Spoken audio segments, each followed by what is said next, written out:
Have you ever found your heart overflowing with compassion, only to discover that your kindness left you vulnerable to exploitation?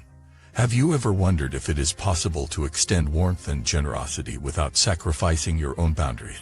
Welcome back to the channel.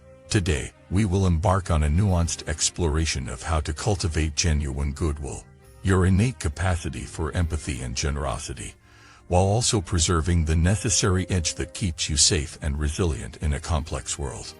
In the mosaic of human interaction, kindness shines like a beacon, drawing people toward warmth and understanding.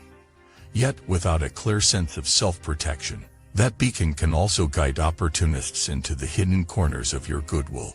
Picture a volunteer who offers endless hours of service, only to find her own needs neglected and her energy depleted. She begins to feel resentment trickling beneath her generous smile, as if kindness itself has betrayed her.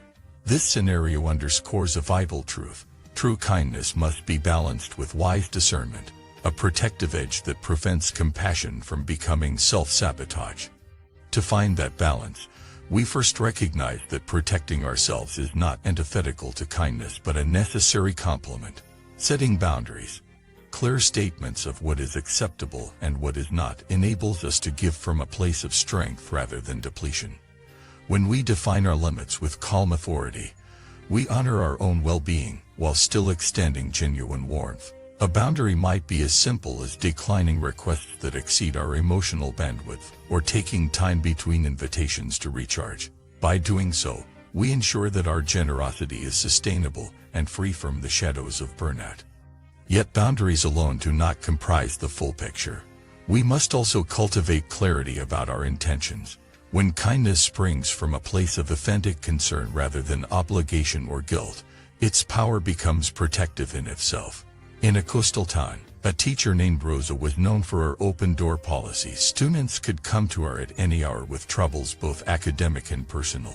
Initially, this approach fostered trust. Soon, however, some took advantage of her availability, arriving with trivial demands that chipped away at her focus. Rosa realized that her goodwill needed an anchor of intention. She began to reserve dedicated office hours for genuine crises, and directed other students toward structured peer support groups. This shift preserved our capacity to assist those in true need, while empowering the community to support one another. Rosa's example shows that when we align our kindness with clear purpose, we protect both ourselves and those we aim to help. Cultivating an inner edge also involves developing self-awareness of our own emotional triggers. Painful past experiences, vitriol, criticism, or rejection can leave us hypersensitive to certain dynamics, making us either overly defensive or excessively accommodating.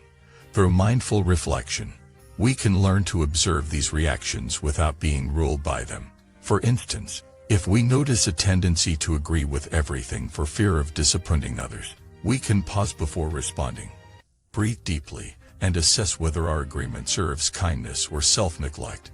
This moment of conscious choice grants us the power to honor both our own needs and those of others.